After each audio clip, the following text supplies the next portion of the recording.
Hello friends, I am CA Rahul Agarwal. I welcome you all to my YouTube channel Step Ahead Classes. Friends, हम लोग financial statement के questions की practice कर रहे थे. आज की क्लास में मैं आप लोगों को 2021 का फाइनेंशियल स्टेटमेंट में का जो क्वेश्चन आया था वो डिस्कस कराऊंगा. और ये क्वेश्चन अगर जब आप लोग कर लोगे प्रैक्टिस तो आपको बहुत सारे कंसेप्ट इसी से ही क्लियर हो जाएंगे. ये इस तरीके का क्वेश्चन ड्राफ्ट किया था. मतलब इस क्वेश्चन में बहुत सारी चीजें उन लोगों ने पूछ ली और लीक से हटके था. इससे पहले जो क्वेश्चंस आते थे trading P and L balance sheet, trading P and L balance sheet, वो बनाना होता था जिसमें ऑलमोस्ट 80% सबको पता है. थोड़ी बहुत एक आध एडजस्टमेंट ऊपर नीचे आती थी. बट इस बार ये वाला जो क्वेश्चन था इसमें बहुत अच्छे अच्छे कंसेप्ट उन्होंने टेस्ट करे. ठीक है, तो इस क्वेश्चन को विदाउट वेस्टिंग टाइम शुरू करते हैं हम लोग. आपके पास 10 ईयर्स होनी चाहिए. ठीक है, 10 ईयर्स में से मैं ये क्वेश्चन को डिस्कस करा रहा हूं. क्वेश्चन नंबर 6 था ये. From following are the extracts from the trial balance of Om Tat Sat as at 31 March 2020. ये आपको कुछ पर्टिकुलर्स दे रखे हैं, पूरा ट्रायल नहीं दे रखा. उस ट्रायल में से कुछ पर्टिकुलर्स दे रखे हैं. तो मैं पूरा क्वेश्चन एक साथ नहीं रीड करूंगा, उससे तो बहुत कंफ्यूजन हो जाएगी. मैं कुछ कुछ कंसेप्ट बीच बीच में से एक एक चीज जो पहले डिस्कस करनी है उसको करूंगा, फिर उसके बाद आगे चलेंगे. जैसे यहां पर आप लोगों को बहुत सारी चीजें दे रखी है, परचेज, इन्वेस्टमेंट, बेड डेट वगैरह. हम पहले एडिशनल इंफॉर्मेशन पढ़ते हैं. पहली एडिशनल इंफॉर्मेशन क्या है? Stock in hand was not taken on 31 March but only on 7 अप्रैल. ठीक है, क्या मतलब? स्टॉक इन हैंड, जो स्टॉक की कैलकुलेशन करी गई कि कितना स्टॉक है हमारे पास, वो 31 मार्च को किसी कारणवश नहीं किया गया. उसकी बजाय कब कर लिया गया? 7 अप्रैल को. अब 31 मार्च और 7 अप्रैल के बीच में तो डिफरेंस है डेज का. तो 7 अप्रैल को जो स्टॉक होगा जरूरी थोड़ी ना वो 31 मार्च को भी हो. इस बीच में आपने कुछ सामान बेचा भी हो सकता है और खरीदा भी होगा, तो इसका इंपैक्ट हटाना भी तो पड़ेगा. वही चीज हमसे मांग रहा है बस. ये कहता है following transactions had taken place during the period from 1 April to 7 April. ये 7 दिनों के अंदर अंदर ये ट्रांजेक्शन हुई है. क्या है? सेल्स रुपीज 2.5 लाख रुपए के सामान बेचा, बट 2.5 लाख में बेचा. सेल्स है 2.5 लाख की, वो था कितने का? ये भी देखने वाली बात है ना. परचेजेस रुपीज 1,50,000, सामान खरीदा कितने का? 1.5 लाख का.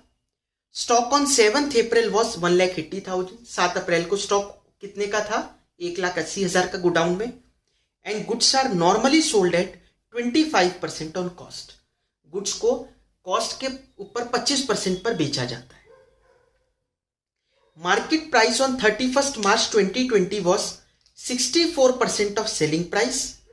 एस्टिमेटेड रियलाइजेबल एक्सपेंसेस हैं 5% के. ठीक है, बहुत सारी चीजें एक एक करके डिस्कस करेंगे. सेकंड पॉइंट और पढ़ लेते हैं क्योंकि उसी से रिलेटेड है.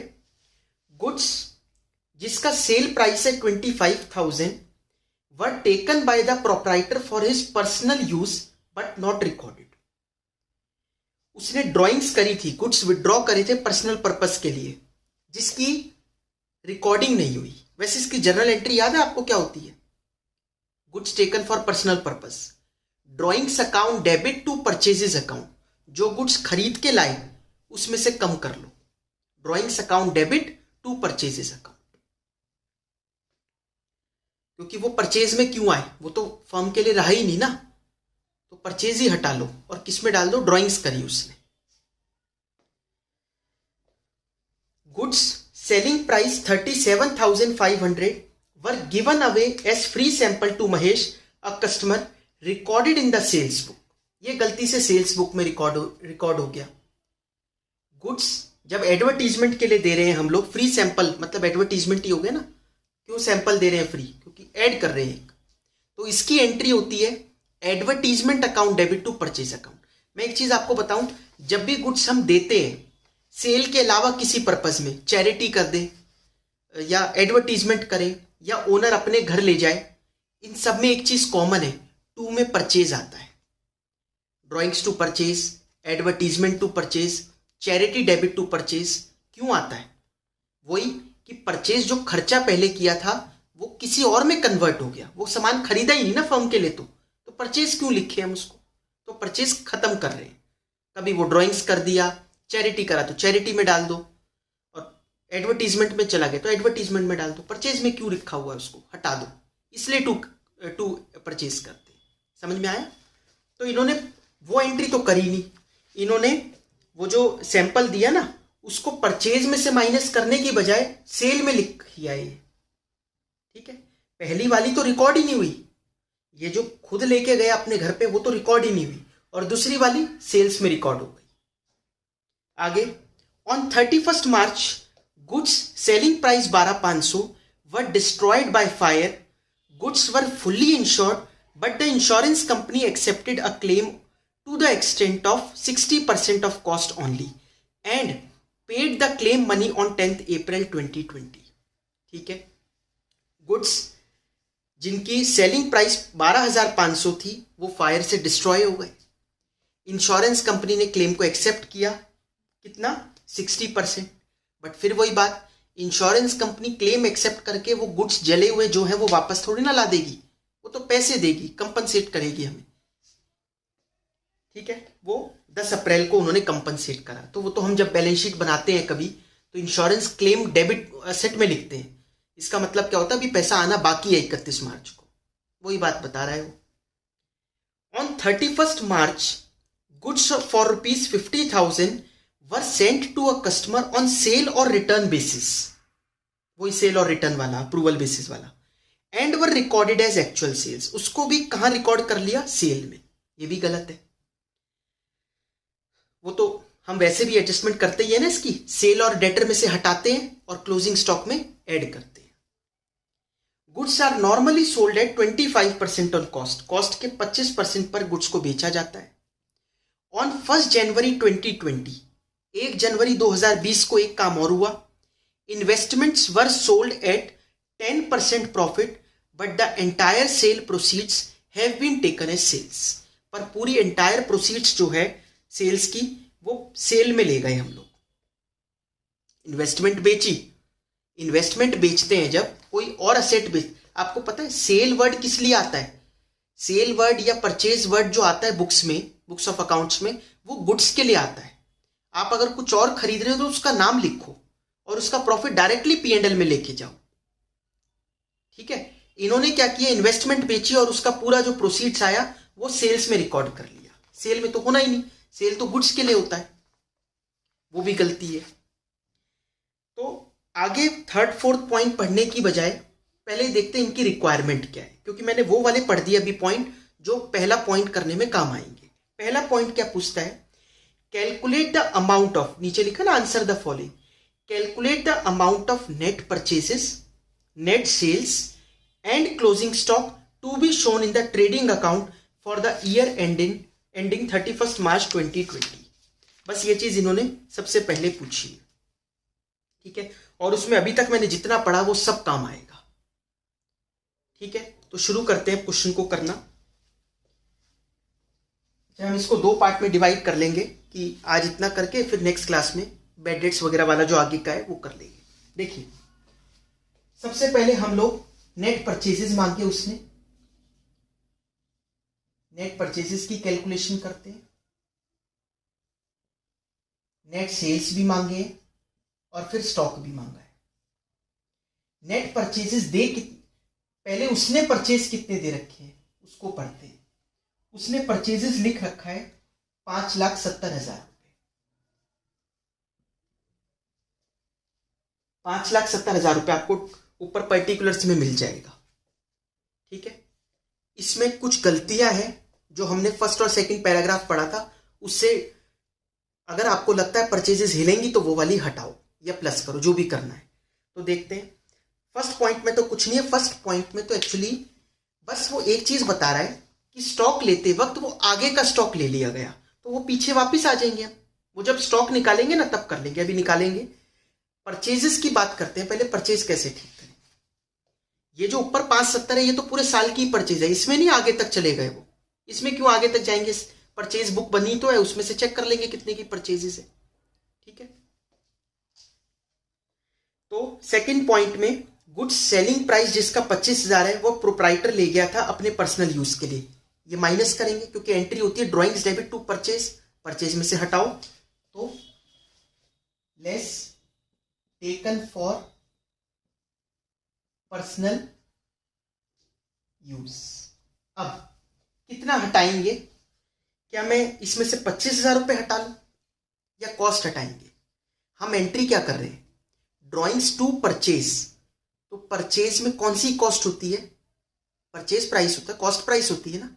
बट ये जो 25,000 है ये क्या है, ये तो सेलिंग प्राइस है, तो हमें पहले कॉस्ट प्राइस ढूंढनी पड़ेगी इसकी। वो कैसे ढूंढेंगे, आपको लास्ट में लिखा था सेकंड पैराग्राफ के, goods are sold normally at 25% on cost, मतलब अगर कॉस्ट है 100 तो प्रॉफिट कितना होता है 25, तो सेल कितने पे करते हैं 125 पे। मतलब अगर जो चीज 125 में बेचते हैं उसकी कॉस्ट कितनी है 100, यूनिटरी मेथड कि 7 टॉफी इतने की तो एक टॉफी कितने की, वैसे करते थे ना बचपन में, वैसे 125 अगर सेलिंग प्राइस है तो कॉस्ट कितनी 100। अब सेलिंग प्राइस यहां पर कितना है 25,000, तो उसकी कॉस्ट कितनी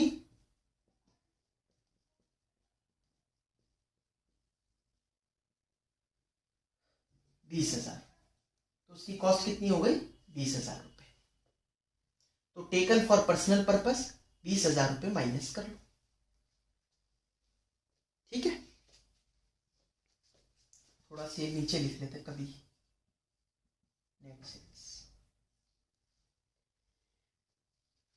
गुड्स जिसका सेलिंग प्राइस 37,500 था वो फ्री सैंपल के लिए दिए थे और उसको गलती से सेल्स बुक में रिकॉर्ड कर लिया, ये भी गलत है, सेल्स बुक में रिकॉर्ड नहीं होना था, ठीक करो। और कहां होना था, एंट्री क्या होती है इसकी, एडवर्टीजमेंट टू परचेजेस, ये तो परचेज में से कम होना था, सेल में से थोड़ी ना होना था। वैसे सेल्स है कितनी, पर्टिकुलर्स में ऊपर दे रखा है 7,77,500, तो इसमें से जो एडवर्टीजमेंट वाले हैं उसको माइनस कर दो, कितने हैं 37,500 लेस एडवर्टीजमेंट। लेकिन अब वही बात, परचेज में से तो परचेज वाली वैल्यू माइनस होगी ना, अपने आप को इनको एडवर्टीजमेंट किया तो सेलिंग प्राइस का क्या मतलब, इनको बेचा थोड़ी ना हमने प्रॉफिट मार्जिन पे। तो इन सब में advertisement to purchase, drawings to purchase, charity to purchase, कुछ भी हो, सब में कॉस्ट प्राइस ही माइनस होती है परचेज में से, ठीक है। उसमें परचेज में कॉस्ट प्राइस ही तो है, सेलिंग प्राइस थोड़ी ना है। तो 37,500 का क्या होगा उसी में कर लो, 37,500 निकालने के लिए 100/125 इंटू 37,500, ये मेरे ख्याल 30,000 आ गया, तो एडवर्टीजमेंट वाला हो गया 30,000, वो इसमें से माइनस कर दो। आगे बढ़ते, ऑन 31 मार्च गुड्स 12,500 के जो डिस्ट्रॉय हो गए फायर से, उसमें क्या करते हैं, एक तो परचेज में से माइनस, एक P&L में लेके जाते थे जितना अपना लॉस हुआ, और एक बैलेंस शीट में इंश्योरेंस क्लेम लिखते थे जितना मिलेगा। यहाँ बैलेंस शीट P&L तो पूछा नहीं, या तो परचेज सेल की बात चले, तो परचेज में से माइनस कर लो, लेस लॉस बाय फायर, कितना, अब 12,500 तो फिर वही बात सेलिंग प्राइस 12,500 का, ये तो आप डायरेक्टली भी निकाल ही लोगे 10,000 रुपए, तो 10,000 रुपए इसमें से माइनस कर दो, ठीक है। और आगे बढ़ते हैं, गुड्स अप्रूवल बेसिस के लिए भेजे थे 50,000 के, तो सेल और डेटर में से माइनस करना है और क्लोजिंग स्टॉक में ऐड करना है। अभी स्टॉक नहीं लिखा मैंने, याद रखना उसको ऐड करना है, और डेटर जब नेक्स्ट वीडियो में डेटर भी डिस्कस करेंगे तो उसमें ऐड करना है। लेकिन हाँ, सेल तो लिखी है यहां, सेल में से तो माइनस कर ले, अप्रूवल बेसिस,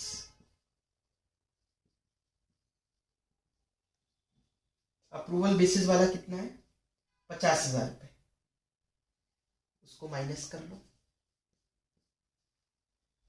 ठीक है। और नेक्स्ट है इन्वेस्टमेंट्स बेची थी 10% प्रॉफिट पर, पूरा पैसा सेल्स में ले गए। सेल तो कहीं आना ही नहीं था, सेल तो सिर्फ गुड्स के लिए होता है, बाकी चीज़ों के तो नाम से क्रेडिट करना चाहिए ना। वैसे एंट्री क्या होनी चाहिए प्रॉफिट पर इन्वेस्टमेंट बेचने की? कैश या bank account debit to investment to P&L, क्योंकि प्रॉफिट पे बेचा है ना, तो टू P&L। इन्वेस्टमेंट्स 1 लाख के थे, इन्होंने 10% के प्रॉफिट पे बेचे, तो 1,10,000 में बेचे होंगे, तो उसको माइनस करो, लेस इन्वेस्टमेंट्स 1,10,000। ठीक है, तो और कुछ है इसमें? और कुछ भी नहीं दे रखा। ठीक है, यही सब था। अब तो फिर जो एडजस्टमेंट है वो स्टॉक की दे रखी है, तो अभी स्टॉक का तो डिस्कस करते हैं। पहले ये इनकी वैल्यूज बता दो आप लोग कितनी कितनी आ रही है।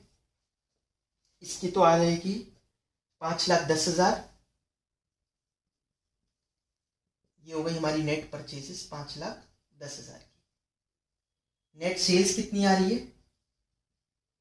नेट सेल्स की फिगर है 5,80,000, 5,80,000 रुपए।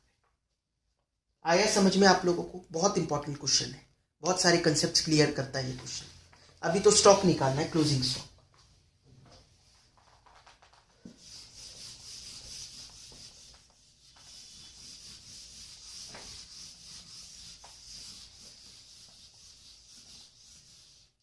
इसको रहने देते हैं, चाहिए तो काम भी आ सकता है आगे। स्टॉक देखो, हुआ क्या होगा, हमें चाहिए था स्टॉक 31 मार्च का, इन्होंने कर लिया 7 अप्रैल का, है ना। इन्होंने 7 अप्रैल को काउंट करा, हमें तो चाहिए था 31 मार्च का।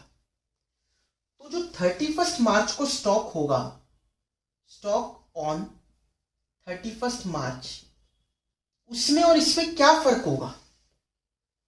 इस बीच में स्टॉक के साथ और क्या हुआ होगा? एक तो हमने कुछ गुड्स खरीदे होंगे, परचेजेस की होगी, है ना। ठीक है, बिटवीन दिस पीरियड, माइनस कुछ गुड्स सेल करे होंगे। लेकिन सेल मतलब कॉस्ट ऑफ गुड्स सोल्ड, या सेल प्राइस थोड़ी ना माइनस करेंगे। ये तो स्टॉक की बात कर रहे हैं, जो हमारे यहां स्टॉक पड़ा है वो कैलकुलेट हो रहा है। यहां प्रॉफिट की बात कहां से आ गई बीच में? तो कॉस्ट ऑफ गुड्स सोल्ड, तो स्टॉक निकल कर आ जाएगा ऑन 7 अप्रैल, है ना। अब this plus this minus this is equal to this. अब मुझे इससे इस पे जाना है, तो क्या करूं? Reverse calculation, this plus cost of goods sold minus purchases, तो निकल कर आ जाएगा स्टॉक ऑन 31 मार्च, है ना। तो 31 मार्च को गोडाउन में कितना स्टॉक था वो निकल कर आ जाएगा। करते हैं अब इसको, तो यही लिख देता हूं डायरेक्ट, स्टॉक ऑन, आपको दिख रहा है ना यहां तक, ऊपर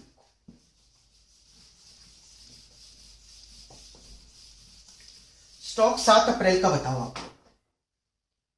स्टॉक ऑन 7 अप्रैल, कितना स्टॉक है इनके यहां 7 अप्रैल को?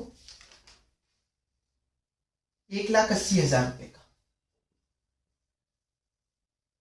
प्लस प्लस जो सेल करी, उल्टा चल रहा है ना रिवर्स कैलकुलेशन, तो plus cost of goods sold between, अब वो आप लिखते रहना, बिटवीन 1 अप्रैल से लेकर 7 अप्रैल तक। ठीक है, अल्टीमेटली तो हमें फिगर निकालनी है, स्टेटमेंट कौन चेक कर रहा है ये वाली। तो 7 दिन के अंदर अंदर क्या इन्होंने गुड्स सेल करे? 2.5 लाख के, तो 2.5 लाख के लिए कॉस्ट कितनी थी? 100/125 इंटू 2.5 लाख, कितना हो गया? 2 लाख रुपए। तो 2 lakh cost of goods minus purchases, purchase कितना करा इस दौरान? परचेज कितना करा? 1,50,000, 1,50,000। तो हमारा स्टॉक निकल कर आ जाएगा, स्टॉक ऑन 31 मार्च 2,30,000 प्लस, अब बहुत इंपॉर्टेंट बात है, ये तो गोडाउन का स्टॉक है। एक बात अभी बताई थी ना थोड़ी देर पहले कि वो अप्रूवल बेसिस वाला क्या करते हैं, सेल और डेटर में से माइनस करते हैं और क्लोजिंग स्टॉक में ऐड कर देते हैं, क्योंकि उसको सेल नहीं मान रहे तो अपना तो मानो, कहीं तो टिके हम, तो अपना स्टॉक मानते हैं। तो अपना स्टॉक मानेंगे कैसे, कितने का था वो, 50,000 का था, 50,000 में तो बेचा था 100/125 इंटू 50,000, कितना हो गया ये, 40,000। तो प्लस कर दो 40,000 अप्रूवल बेसिस वाला, तो क्लोजिंग स्टॉक कितना निकल कर आया, क्लोजिंग स्टॉक हमारा आया 2,70,000 रुपए। बड़ी इंपॉर्टेंट चीज है, ठीक है, बहुत इंपॉर्टेंट है ये क्वेश्चन। अभी तो और चीज इसमें, और क्या बोला, market price on 31st March 2020 was 64% of selling price. Estimated realizable expenses is 5%. आपको पहले भी बताया था क्लोजिंग स्टॉक की एडजस्टमेंट करवाते वक्त कॉस्ट और net realisable value which ever is less उस पर लिखते हैं। नेट रिलाइजेबल वैल्यू मतलब जितने में रिलाइज होगा, नेट रिलाइजेबल वैल्यू का मतलब होता है सेलिंग प्राइस माइनस जो रिलाइजेशन के एक्सपेंसेस होंगे, ठीक है, estimated selling price minus estimated realisable expenses, तो वो नेट रिलाइजेबल वैल्यू जो भी कम होती है, या तो कॉस्ट इस पे आपने लिख रखा है या net realisable value which ever is less, उस पर हम लोग स्टॉक को मेजर करते हैं अपने, ठीक है, क्यों, कंसेप्ट ऑफ कंजर्वेटिज्म, ठीक है, provide for all the anticipated losses, conserve होकर चल रहे हैं हम कम लेके, ठीक है। तो पहले निकाल तो ले कि नेट रिलाइजेबल वैल्यू है कितनी, तब देखेंगे चेक करके। ये कहता है मार्केट प्राइस 31 मार्च को 64% है सेलिंग प्राइस की, तो सेलिंग प्राइस कहां है, ये तो कॉस्ट है, सेलिंग प्राइस है 25% ऑन कॉस्ट। अच्छा, सेलिंग कॉस्ट कितनी थी, 100, ठीक है, प्रॉफिट कितना था 25%, तो सेलिंग प्राइस कितना था 125। तो मार्केट प्राइस क्या है, मार्केट प्राइस है सेलिंग प्राइस का 64%, 64% of selling price is the market price. Market price क्या है, 64% ऑफ सेलिंग प्राइस, वो कितना है, 64% निकाल कर देखिए कितना आ रहा है इसका, 80 रुपए, ये 80 रुपए मार्केट प्राइस है। क्या ये ऐसे रियलाइज हो जाएगा, नहीं, कुछ खर्चा करना पड़ेगा। रियलाइजेशन एक्सपेंसेस कितने, 5%, तो रियलाइजेशन एक्सपेंसेस, इसको रियलाइज करने के खर्चे 80 का 5%, तो कितना हो गया 4 रुपए। तो नेट रियलाइजेबल वैल्यू कितनी आ गई, 80 में से 4 गए 76 रुपीज। कॉस्ट क्या है अगर 100, तो नेट रियलाइजेबल वैल्यू क्या है 76, क्या कम है, नेट रियलाइजेबल वैल्यू। तो हमें स्टॉक को किस पे रिकॉर्ड करना चाहिए, नेट रियलाइजेबल वैल्यू पे, है ना, बट ये तो कॉस्ट पर है, तो कॉस्ट अगर 100 है तो नेट रियलाइजेबल वैल्यू 76 है, ये करके देखा। तो कॉस्ट अगर 2,70,000 है तो नेट रियलाइजेबल वैल्यू 76/100 इंटू 2,70,000 हो जाएगी, जो कि कितनी आएगी, ये आएगी 2,05,200। तो ऑब्वियसली 2,05,200 पर ही हमें स्टॉक को रिकॉर्ड करना होगा, ठीक है, ये मैंने आपको दिख रहा है ना, 2,05,200 है। आया समझ में, ये हम लोगों ने पहला पॉइंट इसका कर लिया, जिसमें हम लोगों को नेट परचेज, नेट सेल्स और क्लोजिंग स्टॉक निकालना था। बाकी चीजें हम लोग फिर नेक्स्ट क्लास में करते हैं, ठीक है। प्लीज इस चैनल को लाइक, सब्सक्राइब, शेयर जरूर कर दीजिए। Thank you so much.